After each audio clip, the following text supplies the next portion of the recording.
Hello guys, আজকের video Kanyakumari ভ্রমণ নিয়ে। প্রথমেই এইগুলো দেখিয়ে দিই কিছু সাইট সিংয়ের নাম, সানরাইজ, গ্লাস ব্রিজ এগুলো। তার মধ্যে ভগবতী আম্মান টেম্পল, যেটা কুমারী টেম্পল নামেও পরিচিত।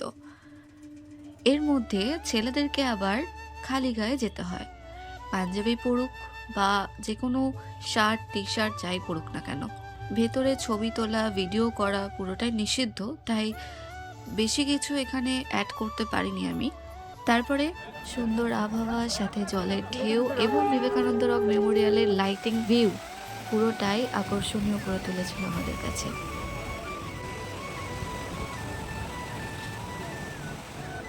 তারপরে চলে এসেছিলাম মার্কেটে।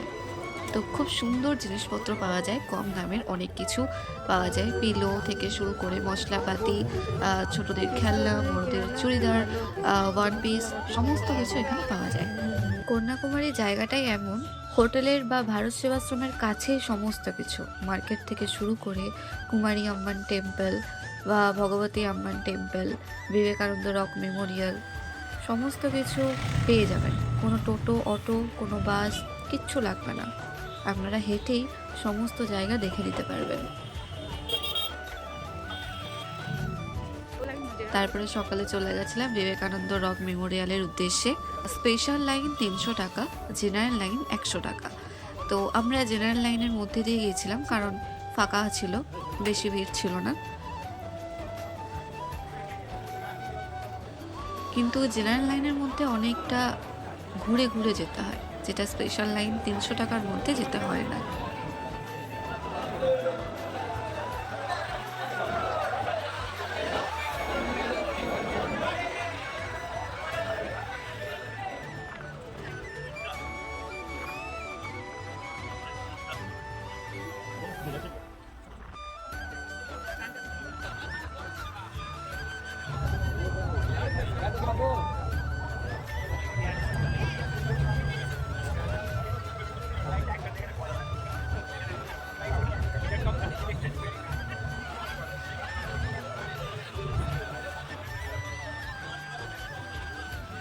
বিবেকানন্দ রক মেমোরিয়াল জায়গাটা সত্যি খুব সুন্দর এবং খুব ভালো লাগবে।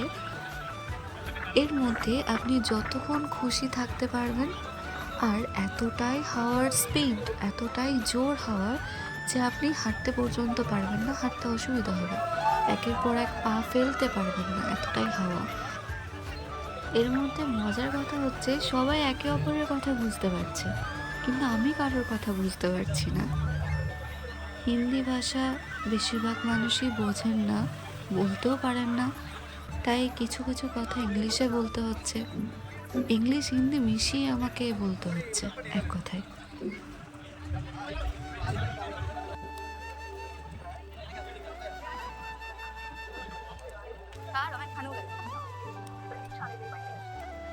এখানে ভেতরে জুতো খুলে প্রবেশ করতে হবে, তো জুতো রাখার জায়গা এখানটায় আছে, তার জন্য লাইন দিতে হবে, বিনামূল্যে জুতো রাখার ব্যবস্থা আছে।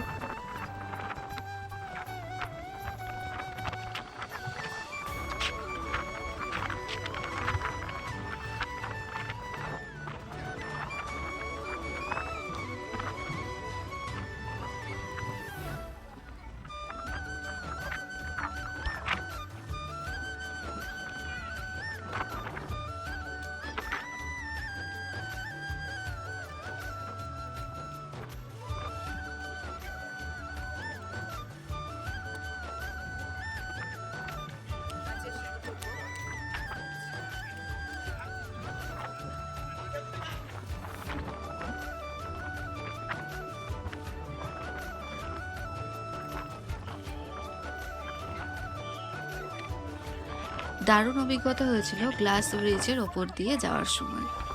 ওখানে হেঁটে যেতে পারবে, ছবি তুলতে পারবে দাঁড়িয়ে, কিন্তু বসে ছবি তোলা এটা নিষিদ্ধ। ওখানে কিছু লোকজন আছেন, তো তারাই সেখানে বারণ করছেন বসে ছবি তোলার জন্য। খুব সুন্দর, মাঝখান দিয়ে হেঁটে যাচ্ছি, তলায় বিভিন্ন রকম বড় বড় পাথর, সমস্ত কিছু দেখা যাচ্ছিল নিচের দিকে তাকালে।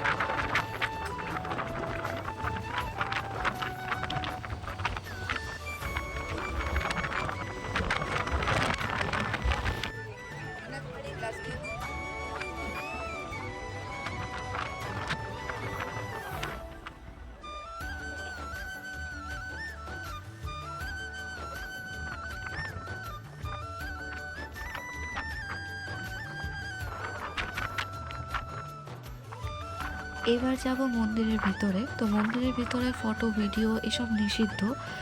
মন্দিরের ভিতরে রয়েছে স্বামী বিবেকানন্দের পায়ের ছাপ।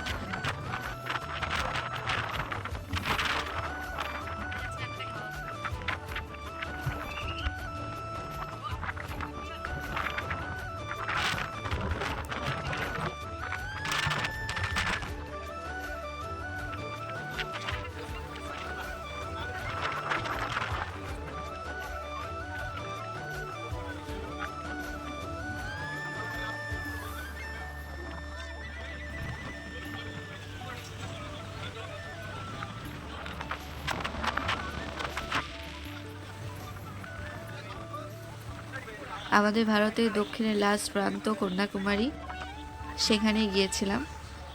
আমরা আসলে রামেশ্বরম থেকে কন্যাকুমারী গিয়েছিলাম। তো রামেশ্বরমের ভিডিও পরে আসছে খুব শীঘ্রই।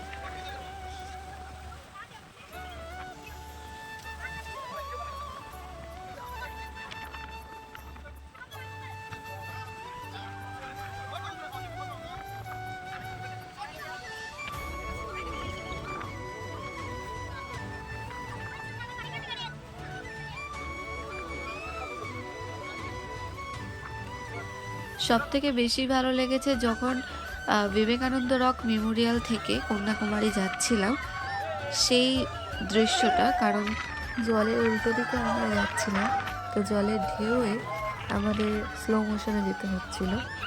প্রচণ্ড ঢেউয়ের উল্টো দিকে যাওয়া মানে অনেকটা কষ্টকর ব্যাপার। তো বেশ ভালোই লাগছিল। চারিদিকের ভিউ, চারিদিকে নীল জল আর আকাশ পুরো মিশে যাওয়ার মতো, খুব সুন্দর। মানুষজনের আওয়াজ শুনে বুঝতে পারছেন এনারা কতটা এক্সাইটেড। সাথে আমিও এক্সাইটেড, আমারও খুব ভালো লেগেছে।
কন্যাকুমারীতে বেশিরভাগ জায়গাতেই দেখছি কলা, ব্রাউন কালারের কলা দেখছি। ব্রাউন মানে একটু লাল লাল রেড ব্রাউন মেশানো কলাগুলো। তার মধ্যে কলার বেগুনি খেলাম। বেগুনি মেনলি বেগুন দিয়ে তৈরি হয় বলে, কিন্তু এটা কি বলবো আমি নিজেই বুঝতে পারছি না। তারপরে আবার কন্যাকুমারীতেও বিখ্যাত হচ্ছে মাদুরাই স্পেশাল জিগার ঠান্ডা, যেটা মাদুরাইতেও বিখ্যাত। মাদুরাইতে মেইন এটা তৈরি, কিন্তু সেটা কন্যাকুমারীতেও আবার স্পেশাল। এই তো হিস্ট্রি অফ জিগার ঠান্ডা। জিগার ঠান্ডা কীভাবে এতটা স্পেশাল হয়েছে এখানে পুরোটাই তার হিস্ট্রিটা দেওয়া আছে। দুদিনের মধ্যেই ঘোরা হয়ে যাবে কন্যাকুমারী। আজকের মতো ভিডিওটা এইটুকুই।